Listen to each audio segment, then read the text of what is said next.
정선 5일장의 평화로운 오후는 순식간에 아수라장으로 변해버렸고 시장통 한복판에 위치한 박민지의 순대국 밥집에서는 굉음과 함께 집기들이 산산조각 나며 밖으로 튕겨져 나왔다. 검은 양복을 입은 사내들이 쇠 파이프를 휘두르며 가게 안을 닥치는 대로 부수고 있었는데 그들의 무자비한 난동에 식사하던 손님들은 비명을 지르며 혼비백산하여 도망쳤고 식당 안은 금세 뜨거운 육수 냄새와 피비린내가 뒤섞인 전쟁터를 방불케 하는 처참한 폐허가 되어버렸다. 이 구역 재개발 동의서에 도장 찍으라고 했지 말귀를 못 알아쳐먹나. 조직의 행동대장인 독사가 민지의 머리채를 거칠게 휘어잡으며 소리쳤고 민지는 고통에 신음하면서도 꼿꼿하게 그를 노려보았다. 그녀는 입가에 흐르는 피를 뱉어내며 절대 안 팔아. 내 가게에서 당장 나가. 경찰 부를 거야. 라고 악을 썼지만 독사는 비릿한 웃음을 흘리며 그녀의 뺨을 무자비하게 내리쳤고 민지의 몸은 힘없이 바닥으로 내동댕이 쳐졌다.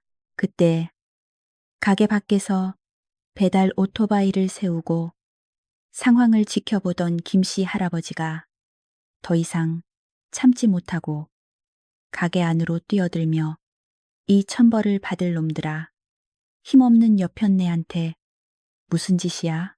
라고 고함을 질렀다. 평생을 시장에서 야채 배달로 잔뼈가 굵은 그였지만 전문적인 조폭들을 상대하기에는 역부족이었고 독사의 부하 중 한 명이 귀찮다는 듯이 날린 발길질 한 번에 김씨는 늑골이 부러지는 끔찍한 소리와 함께 구석으로 처박히고 말았다. 독사는 바닥에 쓰러져 고통스러워하는 김씨를 여자는 차에 실어 사장님이 직접 교육시키실 거다 라고 차갑게 명령했다. 건장한 사내 2명이 민지의 양팔을 짐짝처럼 들어올리자 그녀는 발버둥치며 필사적으로 저항했지만 시장 상인들은 공포에 질려 아무도 나서지 못한 채 그 잔인한 광경을 지켜만 보고 있어야 하는 무력한 상황이 이어졌다.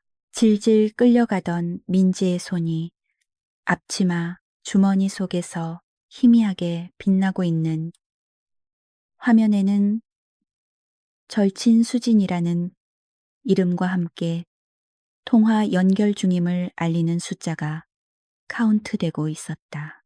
그녀는 마지막 힘을 짜내어 수화기에 대고 수진아, 제발 나 좀 살려줘.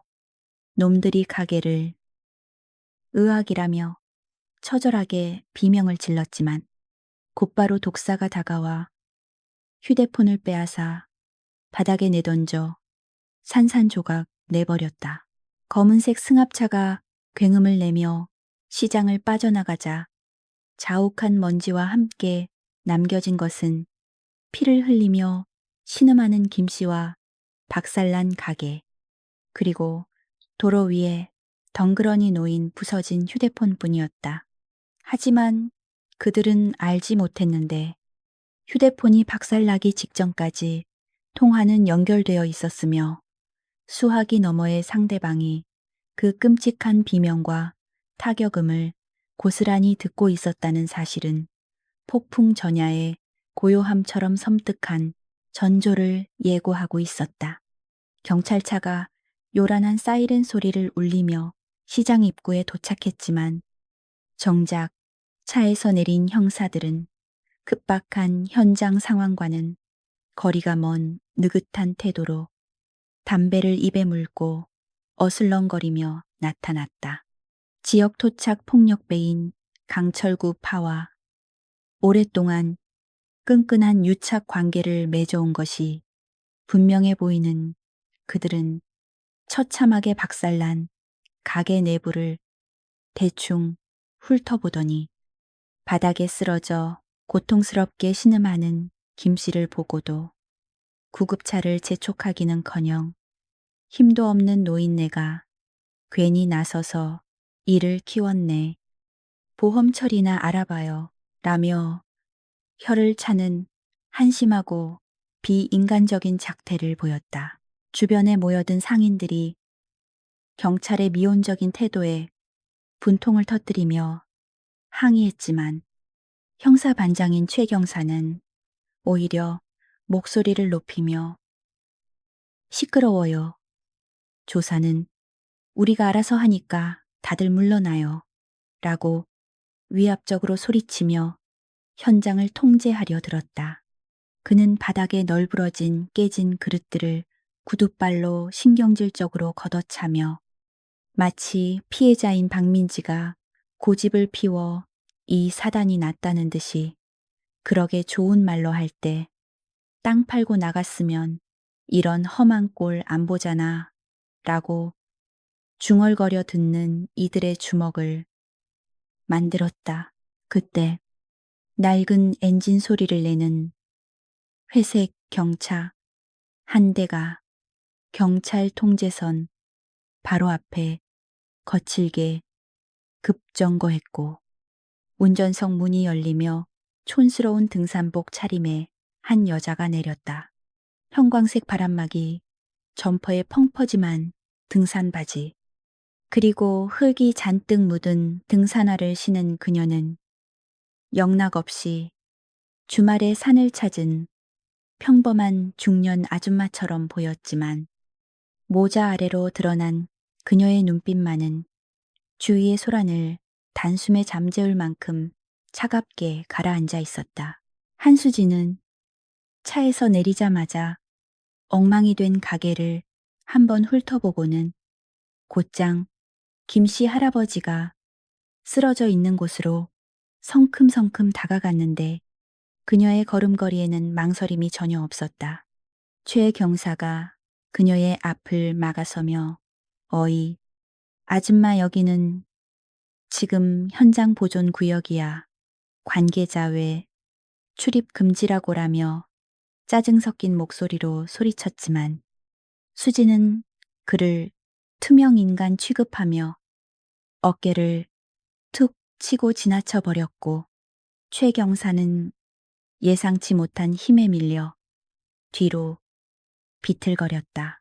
수지는 김씨 옆에 한쪽 무릎을 꿇고 앉아 재빠르게 그의 동공을 확인하고 맥박을 짚었는데 그녀의 손놀림은 일반인의 것이라고는 믿기지 않을 만큼 빠르고 정확했다.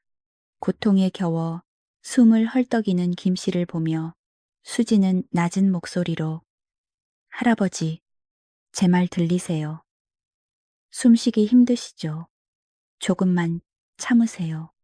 라고 안심시키며 등산 배낭에서 서바이벌 라이플을 꺼내 들었고 이를 본 주변 사람들은 기겁하며 뒤로 물러섰다.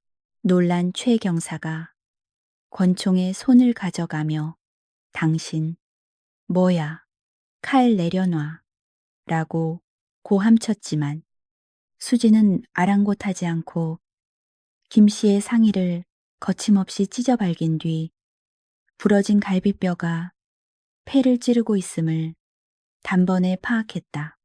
그녀는 주변에 굴러다니는 나무젓가락과 테이프를 이용해 순식간에 부목을 만들어 고정시켰는데 이 모든 과정이 불과 10초도 걸리지 않아 마치 전장에서 수없이 많은 부상병을 다뤄본 베테랑 의무병의 솜씨를 연상케 했다.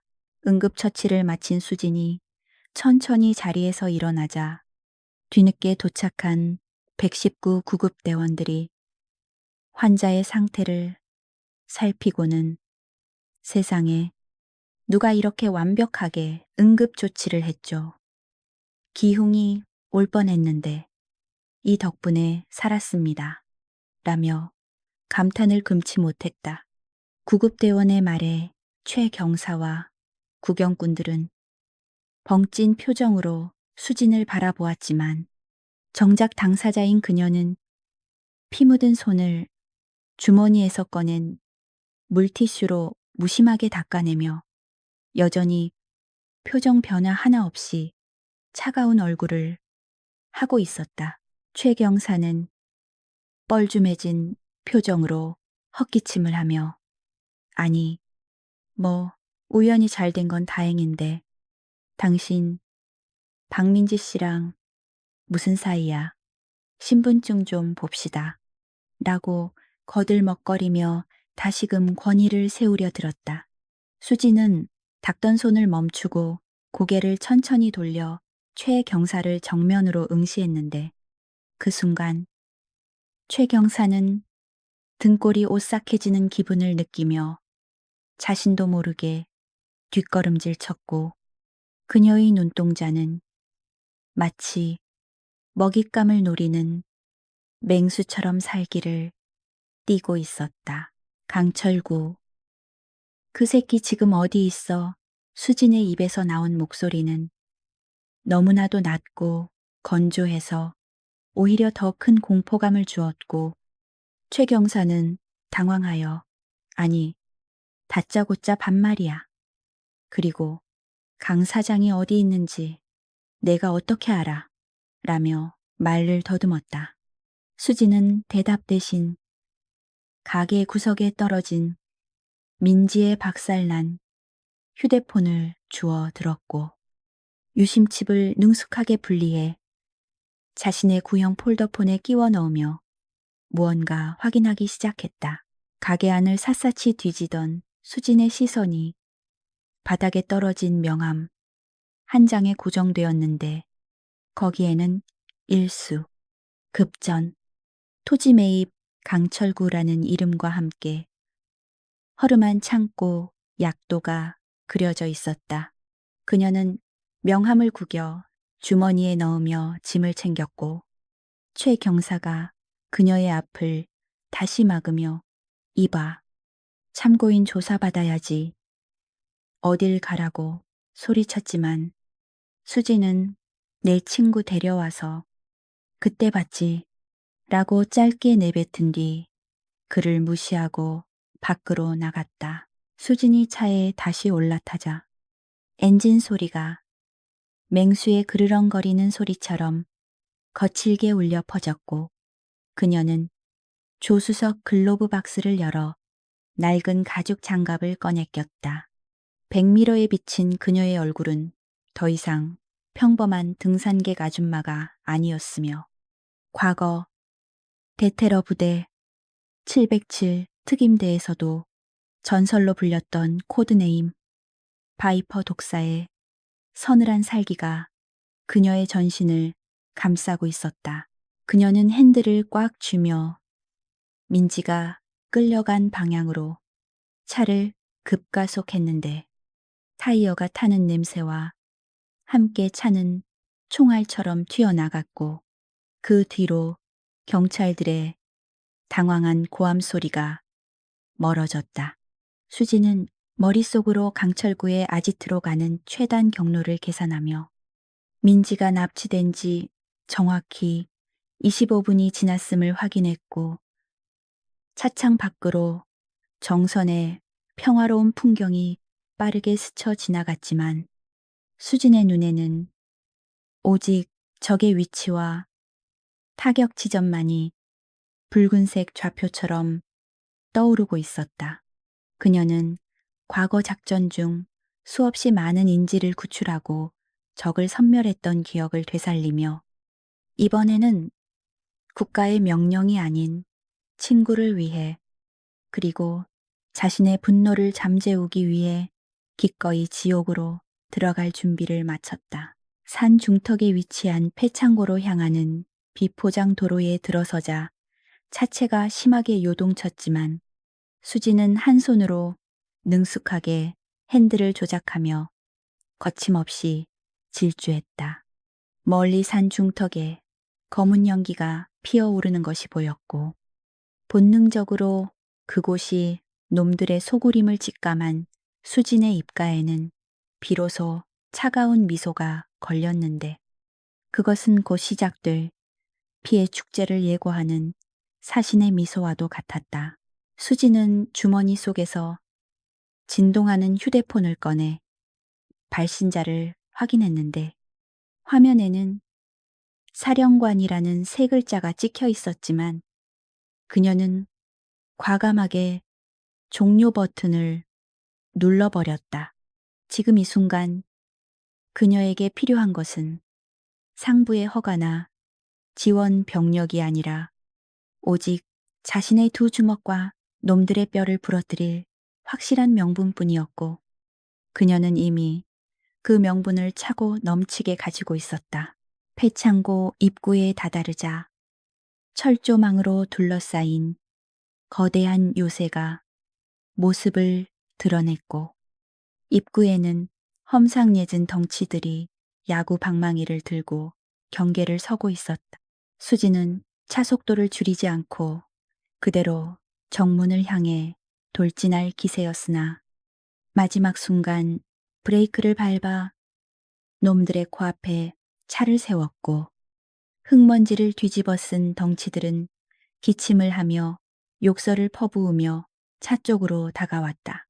정선의 깊은 산속, 버려진 냉동 창고를 개조해 만든 불법 하우스 도박장 안은 희뿌연, 담배 연기와 욕설, 그리고 칩이 부딪히는 소음으로 가득 차 있었다. 그 소란스러운 공간의 가장 안쪽 빛이 닿지 않는 어두운 구석에는 손발이 케이블 타이에 꽁꽁 묶인 채 입가에 터진 피를 흘리고 있는 박민지가 낡은 철제 의자에 위태롭게 앉아 있었는데 그녀의 초점 없는 눈동자는 공포와 분노로 가늘게 떨리고 있었다. 지역 조폭 강철구파의 두목이자 일명 흑곰이라 불리는 강철구는 갓 튀겨낸 탕수육을 우적우적 씹어 먹으며 민지를 비웃듯 내려다보고 있었는데 그의 번들거리는 기름진 얼굴과 목에 걸린 굵은 금목걸이는 민지의 처참한 몰골과 대비되어 더욱 기괴하고 혐오스러운 분위기를 자아냈다. 그는 젓가락으로 민지의 볼을 툭툭 치며 아줌마, 배고프지? 도장만 찍으면 이거 줄게. 라고 킬킬거렸지만 민지는 고개를 채 돌려 강철구는 들고 있던 탕수육 접시를 바닥에 내던지며 표정을 싹 바꾸더니 테이블 위에 놓인 토지 매매 계약서와 인주를 민지의 코앞에 들이밀었다. 그는 내 인내심 테스트하지 말고 좋게 말할 때 찍어. 여기 산속이라 쥐도 새도 모르게 묻어버리는 건 일도 아니야. 라고 협박했지만 민지는 떨리는 목소리로 절대 안 돼. 거기는 우리 부모님이 피땀 흘려 남겨주신 이라며 끝까지 저항하며 마지막 자존심을 지키려 애썼다. 말이 끝나기도 전에 강철구의 두툼한 손바닥이 민지의 뺨을 후려쳤고 의자가 뒤로 넘어갈 뻔한 충격에 그녀는 비명조차 지르지 못한 채 고개를 떨구었다. 강철구는 민지의 머리채를 잡아채 억지로 고개를 들게 한 뒤야 이춘구석에서 내가 법이고 왕이야. 경찰. 그 새끼들 내 돈 받아 처먹고 사는데 누굴 불러 라며 광기에 찬 눈으로 소리쳤고 그의 입에서 튀어나온 침이 민지의 얼굴에 튀었다. 한편 창고 밖에서는 회색 경차에서 내린 한수진이 마치 산책 나온 사람처럼 느긋한 걸음으로 창고를 향해 걸어 올라오고 있었는데 그녀의 등에는 낡은 등산 배낭이 매여 있었다. 입구 쪽을 지키던 두 명의 문지기는 CCTV 화면을 보며 형님, 웬 등산객 아줌마가 길을 잘못 든 것 같은데요. 아니면 좀 가지고 놀다 보낼까요? 라며 무전기에 대고 낄낄거렸다. 강철구는 무전기 너머로 들리는 부하들의 보고에 짜증을 내며 재수없게 웬 잡상인이야 적당히 겁줘서 쫓아내고 말 안 들으면 처리해 라고 무심하게 명령을 내렸다. 그는 다시 민지에게 시선을 돌리며 들었지. 널 구하러 내 친구년 전화 끊기자마자 쫄아서 도망갔을 걸. 일하며 비열하게 웃었지만 민지는 속으로 수진이 절대 도망칠 사람이 아니라는 것을 본능적으로 알고 있었다. 수진은 거친 자갈길을 밟으며 창고 철문 앞으로 다가갔는데 그녀의 시선은 정확하게 건물 옥상에 설치된 감시 카메라와 입구의 사각지대를 훑고 있었다. 그녀의 머릿속에는 이미 건물의 구조와 적들의 예상 위치가 3D 도면처럼 그려지고 있었고 바람에 날리는 헝클어진 머리카락 사이로 드러난 귀에는 전술용이니어 무전기 대신 친구가 선물해준 낡은 큐빅 귀걸이만이 달랑거리고 있었다. 철문 앞을 지키던 덩치 큰 조직원 2명이 수진의 앞을 막아서며 위협적인 표정을 지었지만 수진은 멈추지 않고 그들과의 거리를 좁혀나갔다. 조직원 중 한 명이 야구 방망이를 손바닥에 탁탁 치며 어이 아줌마, 여기 등산로 아니니까 썩 꺼지쇼. 다치기 싫으면 이라고 으름장을 놓았지만 수지는 그저 무표정한 얼굴로 길 좀 묻읍시다. 강철구라는 쓰레기 매립지가 이쪽인가 라고 덤덤하게 받아쳤다. 예상치 못한 수진의 도발에 조직원들은 잠시 멍하니 서로를 쳐다보다가 이내 얼굴을 붉히며 거친 욕설을 퍼부었다. 이 아줌마가 돌았나 죽고 싶어 환장했어라며 한 놈이 수진의 어깨를 거칠게 밀치려 했지만 그 순간 수진의 몸이 유령처럼 살짝 뒤로 빠지며 상대의 중심을 무너뜨렸다. 이것은 단순한 회피가 아니라 상대를 파악하고 제압하기 직전의 짧은 탐색전이자 폭풍이 몰아치기 직전의 고요함이었다. 철문 앞을 가로막은 2명의 조직원은 마치 거대한 바위처럼 수진의 앞을 가로막고 섰는데 그들은 형광색 등산복을 입은 수진의 차림새를 위아래로 훑어보며 노골적으로 비웃음을 흘렸다. 덩치가 큰 사내 하나가 씹고 있던 껌을 바닥에 뱉으며 여기가 무슨 약수터인 줄 알아. 산나물 캐러 왔으면 번지수 잘못 찾았으니까 다치기 싫으면 얼른 집으로 가서 밥이나 하시오 라고 빈정거리며 손을 휘저 쫓아내려 했지만 수지는 그 자리에 못 박힌 듯 서서 미동조차 하지 않았다. 수지는 그들의 모욕적인 언사에도 눈 하나 깜짝하지 않고 차분한 목소리로 강철구라는 사람이 내 친구를 데려갔다. 박민지, 지금 당장 내보내면 여기서 조용히 돌아가 주지 라고 말하며 하지만 그녀의 진지한 경고는 조직원들에게 그저 겁없는 아줌마의 허세로만 들렸고 그들은 서로를 쳐다보며 들었냐. 이 아줌마가 우리를 봐주신단다. 무서워서 오줌 지리겠네. 킬킬 이라며 배를 잡고 폭소를 터뜨렸다. 비웃음 소리가 잦아들자 조직원 중 한 명이 위협적인 표정으로 다가와 수진의 코앞까지 얼굴을 들이밀며 좋은 말로 할 때 꺼지라고 했다. 아니면 아줌마도 친구 따라서 같이 놀아주고 싶어서 환장한 거야. 라고 저질스러운 농담을 던지며 낄낄거렸다. 그의 입에서 풍기는 역한 담배 냄새와 알코올 냄새가 수진의 코를 찔렀지만 그녀는 여전히 무표정한 얼굴로 그를 응시할 뿐이었고 그 담담한 반응이 오히려 사내의 심기를 건드려 분위기는 순식간에 험악해졌다. 사내는 수진의 태도가 마음에 들지 않는다는 듯 인상을 구기며 그녀의 어깨를 거칠게 밀치려 손을 뻗었는데 수진은 그 손길을 피하지 않고 가만히 내려다보며 깊은 한숨을 내쉬었다. 그녀는 마치 철없는 아이를 대하는 듯한 눈빛으로 사람 말을 끝까지 안 듣는군.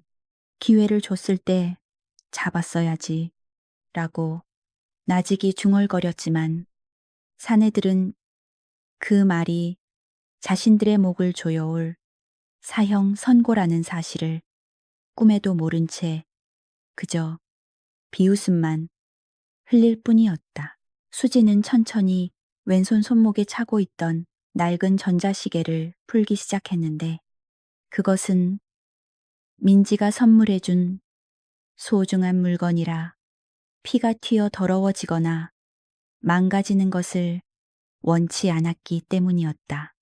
그녀가 시계를 등산 조끼 주머니에 조심스럽게 넣고 지퍼를 채우는 드르륵 소리가 유난히 크게 울려 퍼졌고 그 작은 소음이 마치 폭풍 전야의 고요함을 깨뜨리는 신호탄처럼 적막한 공기를 갈랐다. 시계를 챙긴 수진이 고개를 들자 모자챙 아래에 감춰져 있던 그녀의 눈빛은 소름 끼칠 정도로 차가운 살기를 띠고 있었다.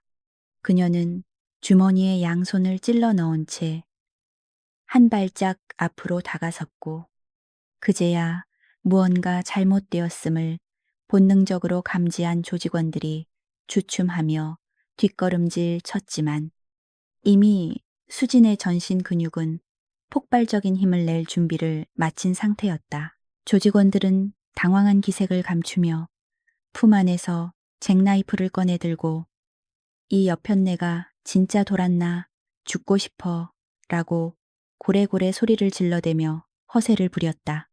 하지만 수지는 날카로운 칼날을 보고도 눈 하나 깜짝하지 않고 오히려 입가에 묘한 미소를 지으며 그래, 덤벼봐.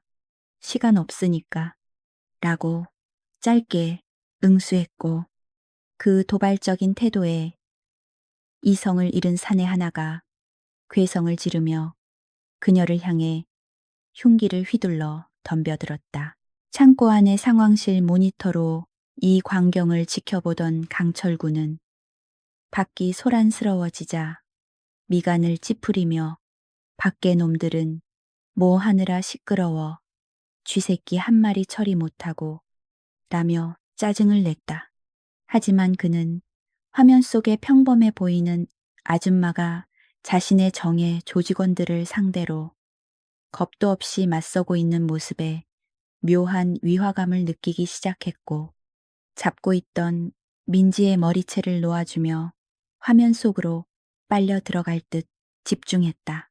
선두에 선 조직원이 야구 방망이를 머리 위로 치켜들고 고함을 지르며 수진의 정수리를 향해 전력으로 내리꽂았지만 그녀는 눈 하나 깜짝하지 않고 오히려 상대의 품 안으로 파고드는 대담함을 보였다.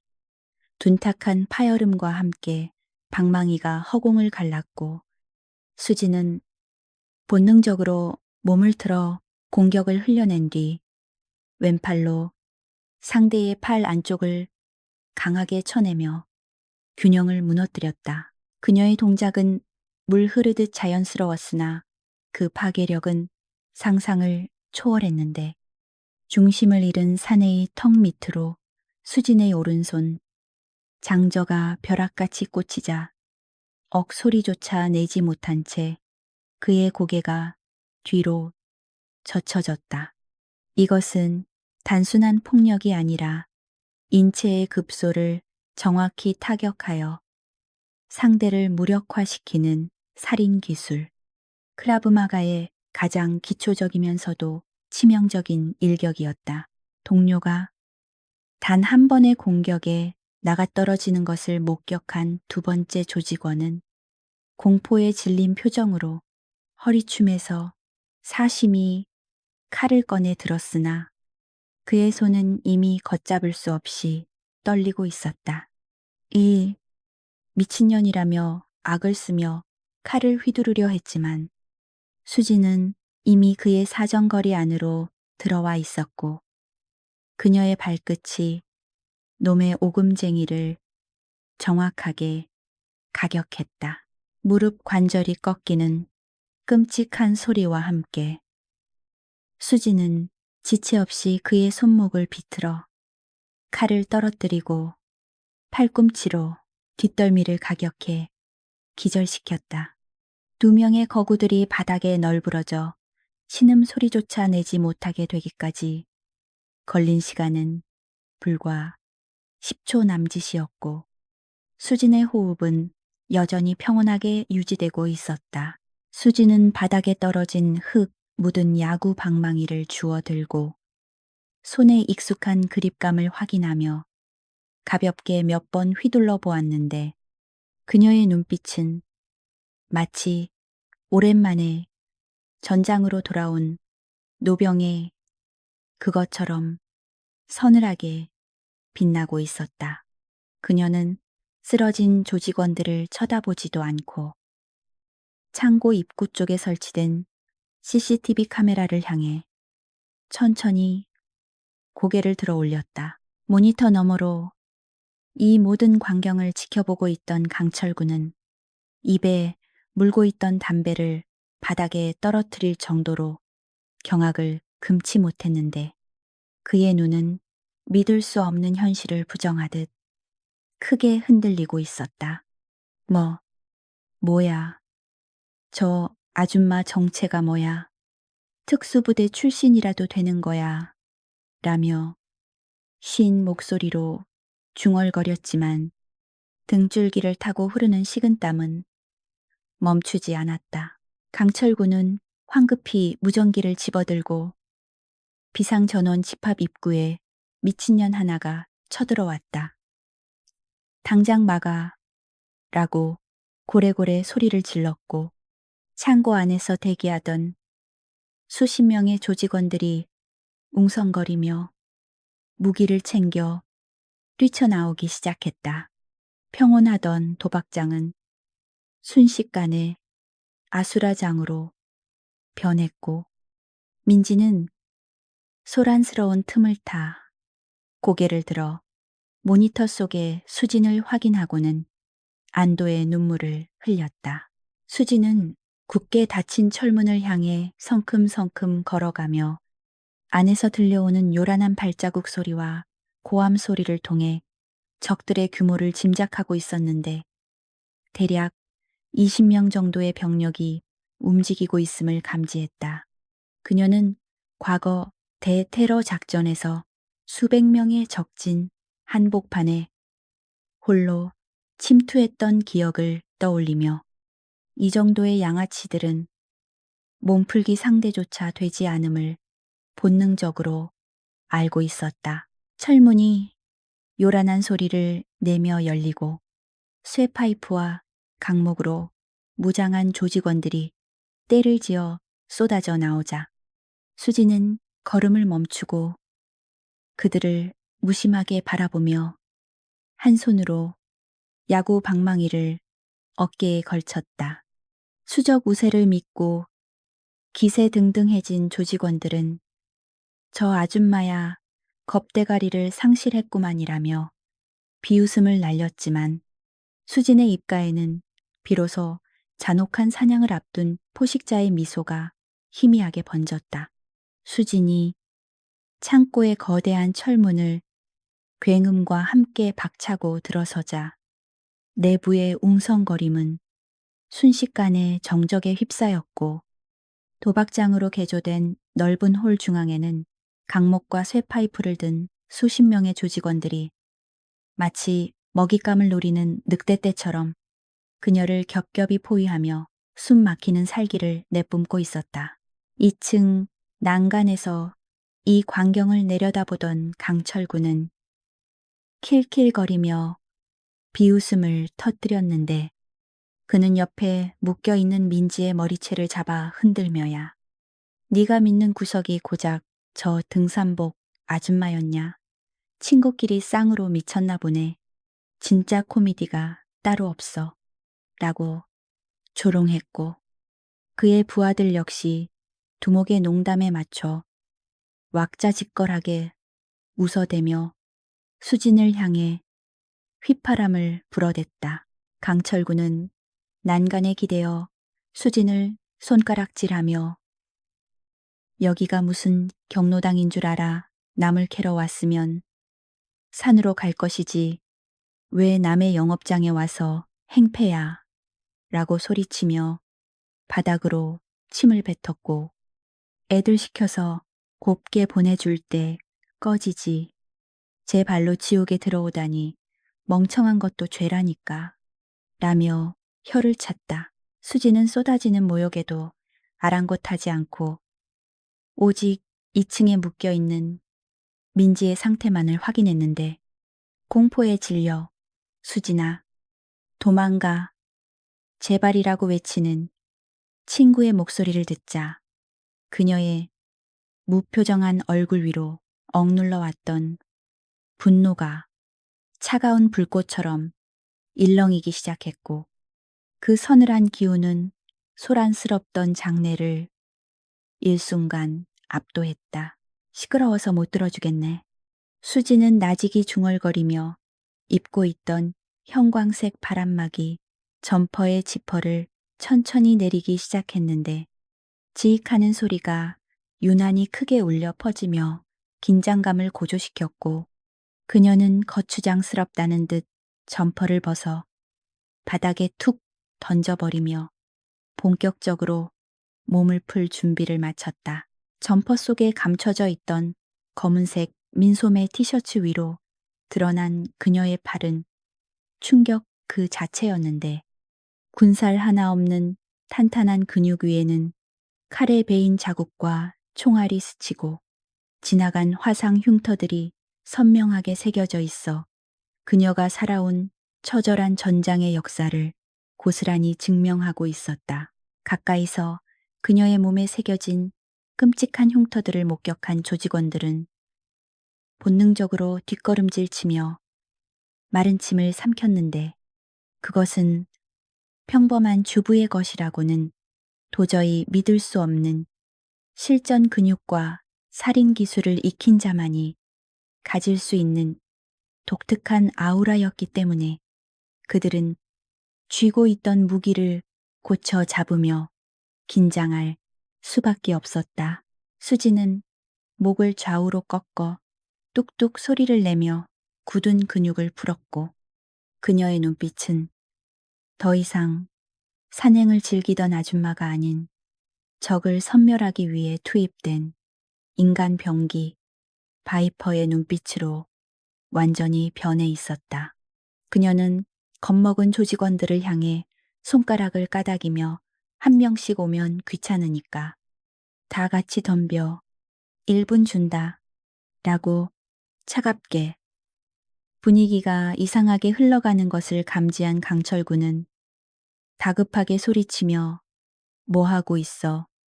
전연 허세에 쫄지 말고 당장 밟아버려 팔다리를 부러뜨려서 내 앞에 끌고 와 라고 악을 썼고 그 명령에 자극받은 조직원들이 괴성을 지르며 일제히 수진을 향해 달려들기 시작했다. 선두에 선 조직원이 쇠파이프를 크게 휘두르며 덤벼들자 수진은 상체를 살짝 숙여 공격을 피함과 동시에 테이블 위에 놓여 있던 볼펜을 낚아채 그의 허벅지에 깊숙이 꽂아 넣었다. 외마디 비명과 함께 사내의 자세가 무너지자 그녀는 지체 없이 그의 팔을 꺾어 인간 방패로 삼았고 뒤따라 날아오던 강목들이 동료의 등 위로 무자비하게 쏟아지며 둔탁한 타격음이 연이어 터져나왔다. 수지는 고통에 몸부림치는 사내를 거칠게 밀어버린 뒤 빈틈을 보인 다음 상대의 무릎 관절을 정확하게 걷어차 인대를 파열시켰는데 우뚝하는 끔찍한 파열음이 소름 끼치게 울려 퍼졌다. 그녀는 쓰러지는 놈의 손목을 잡아 비틀어 뺏은 쇠파이프를 풍차처럼 휘돌려 달려들던 3명의 정강이를 동시에 가격했고 그들은 마치 볼링핀처럼 바닥을 구르며 비명을 질러댔다.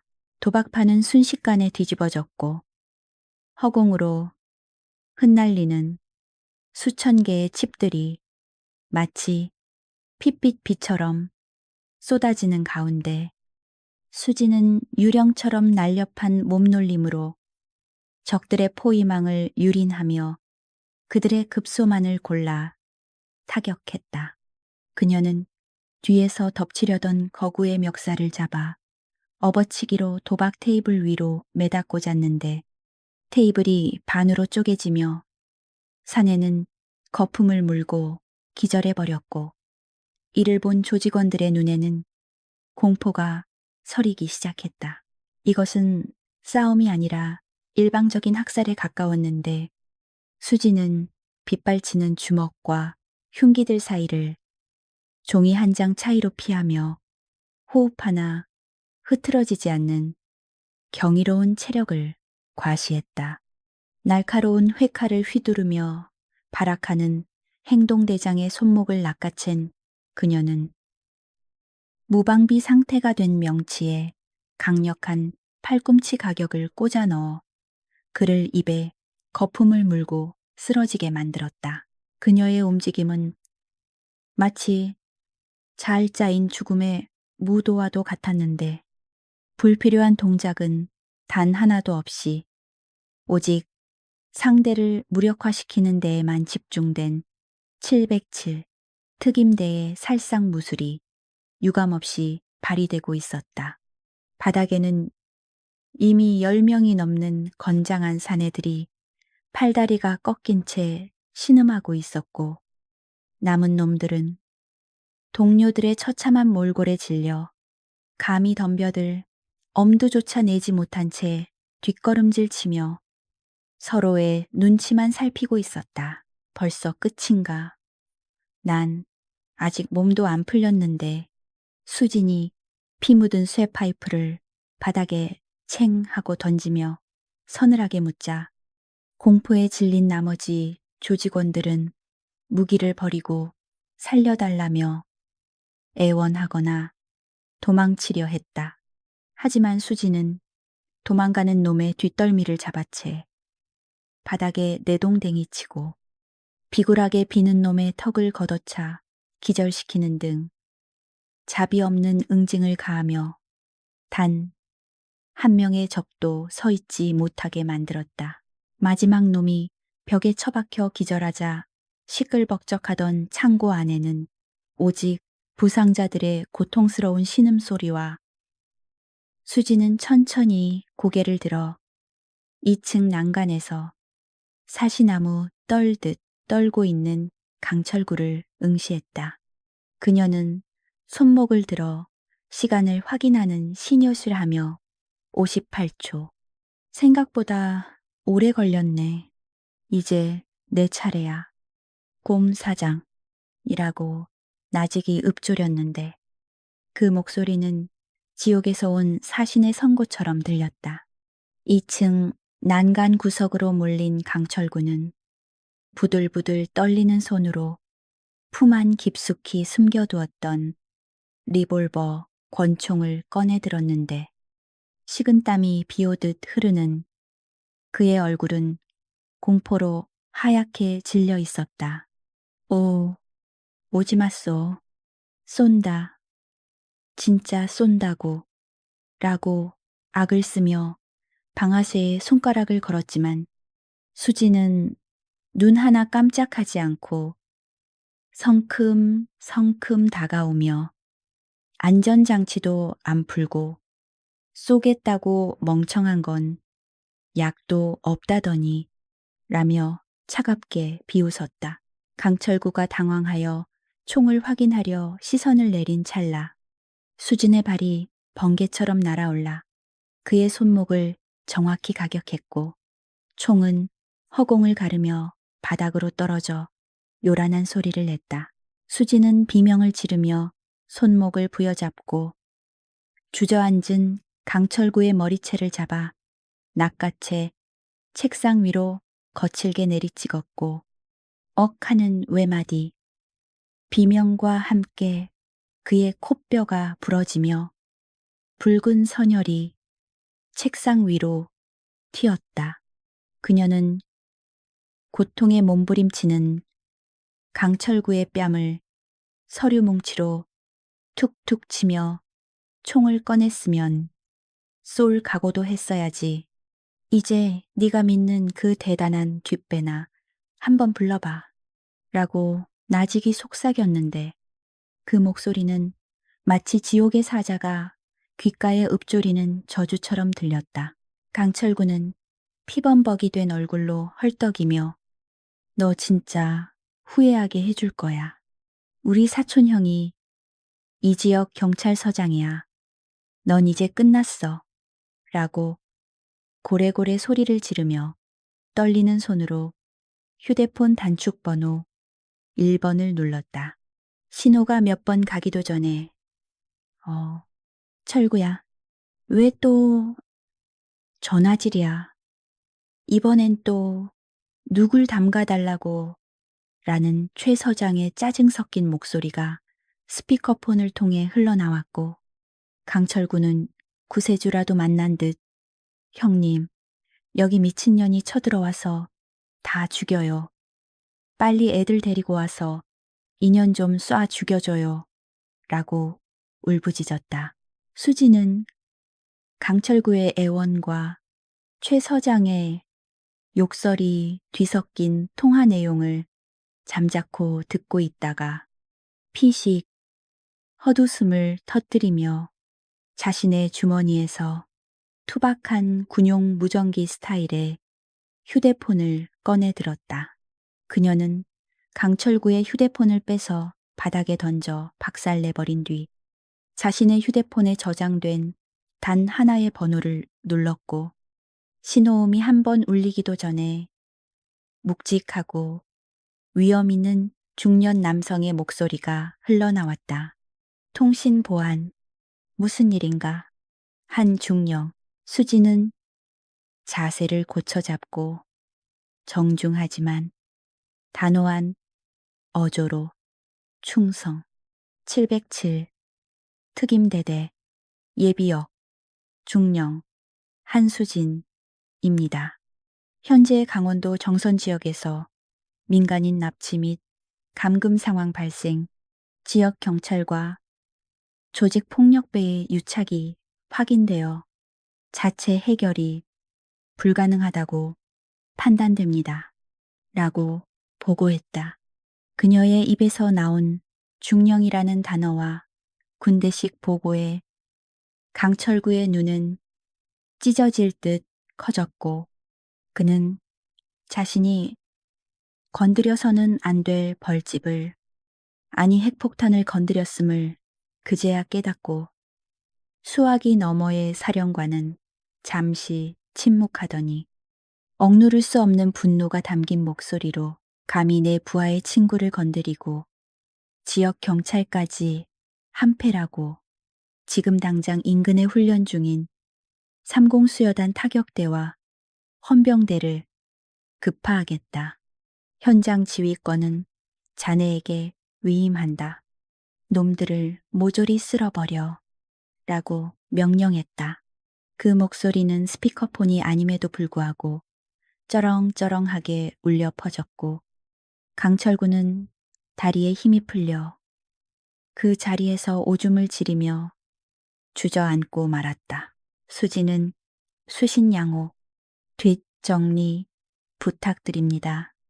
사령관님, 이라며 짧게 통화를 마치고 공포에 질려 넋이 나간 강철구를 내려다보며 싸늘한 미소를 지었다. 들었지.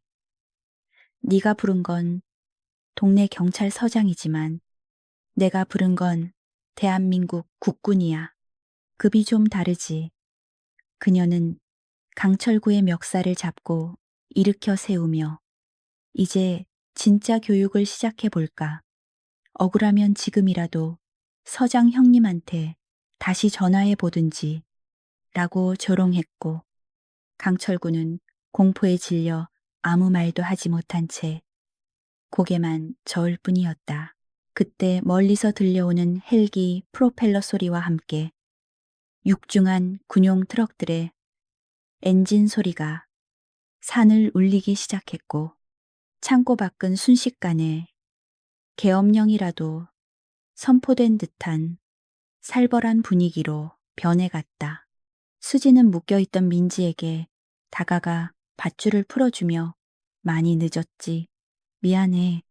이제 괜찮아. 라고 따뜻하게 안아주었고 민지는 긴장이 풀리며 수진의 품에 안겨 오열했다. 하지만 이 감동적인 재회 뒤에는 강철구와 그의 일당들에게 닥칠 끔찍한 파멸이 기다리고 있었다. 최 경사가 이끄는 순찰차들이 요란한 사이렌 소리와 함께 창고, 마당으로 들이닥쳤고 차에서 내린 그는 바닥에 질비한 부하들을 보며 경악했다. 그는 곧바로 권총을 뽑아들고 수진을 겨누며 이 미친 여자가 감히 공권력에 도전해 당신 현행범으로 체포야. 손머리 위로 올려라고 악을 썼지만 수지는 코웃음을 치며 공권력 조폭 뒤봐주는 게 공권력이면 그 옷 벗는 게 낫겠네. 라고 차갑게 응수해 그의 화를 돋웠다. 최 경사가 수갑을 꺼내 들고 위협적으로 다가오던 찰나 머리 위에서 귀를 찢는 굉음과 함께 거대한 군용 헬기가 먼지 바람을 일으키며 착륙을 시도했다.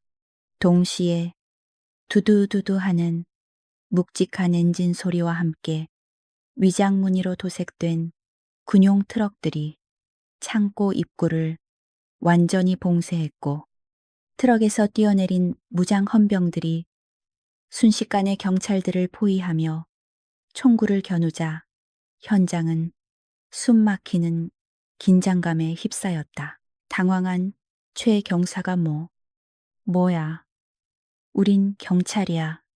군대가 민간인 구역에 왜 와?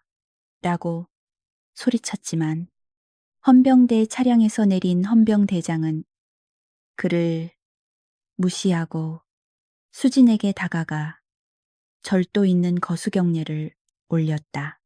충성 30수여단 헌병대장입니다. 한수진 중령님, 무사하십니까? 라는 우렁찬 목소리가 울려 퍼지자 최 경사와 강철구의 얼굴은 사색이 되어 입을 다물지 못했고 그들의 눈동자는 믿을 수 없는 현실 앞에 심하게 흔들렸다. 수지는 가볍게 담례한 뒤 턱짓으로 최 경사를 가리키며 이 자들이 납치범들과 결탁한 정황이 확실하다. 전원 체포해서 군 검찰로 넘겨 라고 서늘하게 명령했다. 헌병들이 지체 없이 최 경사의 팔을 꺾어 수갑을 채우자 그는 이거나 내가 누군지 알아 서장이야. 서장이라고 발버둥 쳤지만 헌병대장은 싸늘하게 전시 상황에 준하는 긴급 작전입니다. 공무집행 방해로 즉결 처분하기 전에 입 다무십시오. 라고 일갈하며 그를 짐짝처럼 트럭으로 끌고 갔다.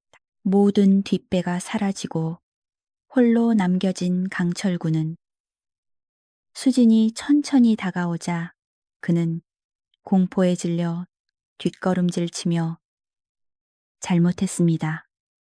살려만 주세요. 시키는 대로 다 할게요. 라고 비굴하게 빌기 시작했다.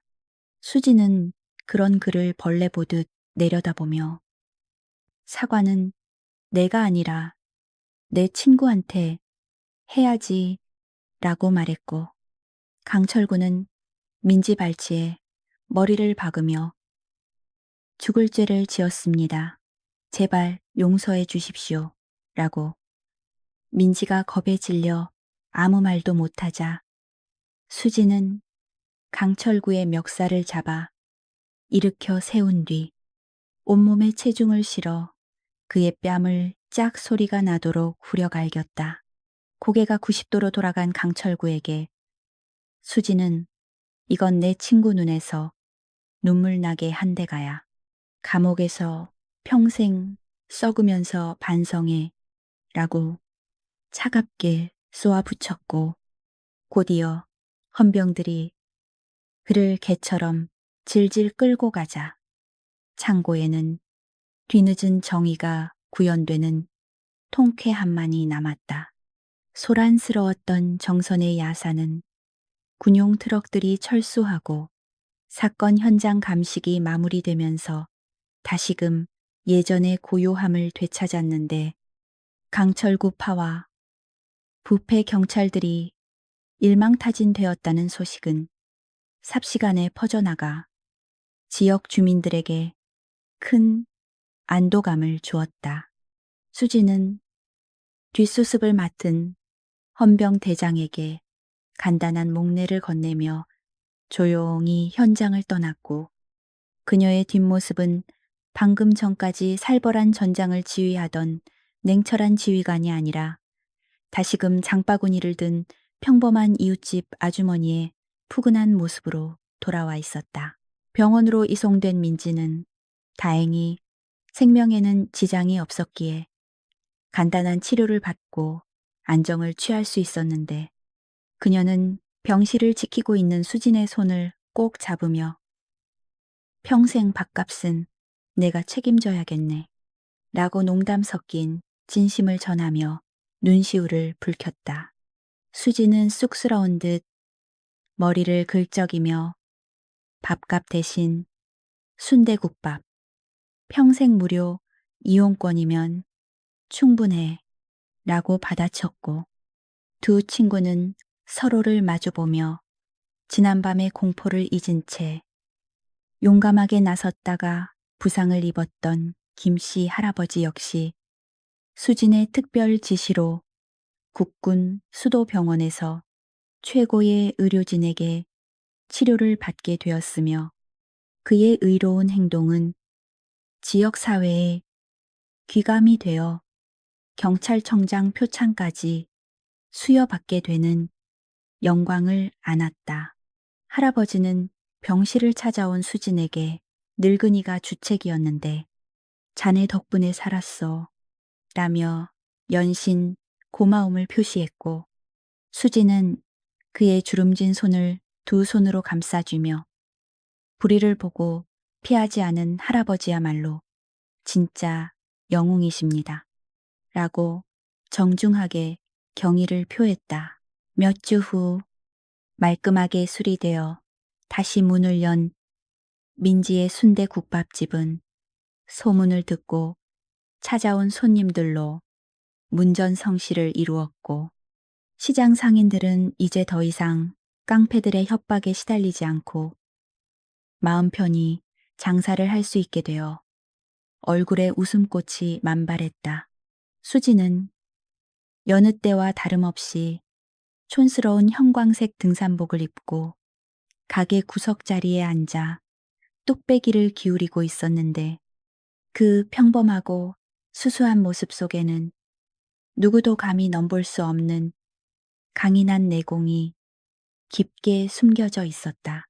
수지는 식사를 마치고 자판기, 믹스, 커피 한 잔을 들고 시장통을 거닐며 평화로운 풍경을 눈에 담았는데 짐을 든 행인이 그녀의 어깨를 툭 치고 지나가도 그녀는 화를 내기는커녕 사람 좋은 미소를 지으며 진정한 고수는 칼을 함부로 드러내지 않는 법이며 그녀는 자신의 소중한 사람들과 평범한 일상을 지키기 위해 언제든지 다시 그림자 속에 바이퍼가 될 준비가 되어 있었다. 세상에는 보이는 것이 전부가 아니며 당신의 곁을 지나가는 힘없어 보이는 이웃이 사실은 엄청난 힘을 숨긴 영웅일지도 모른다는 사실을 항상 명심해야 할 것이다.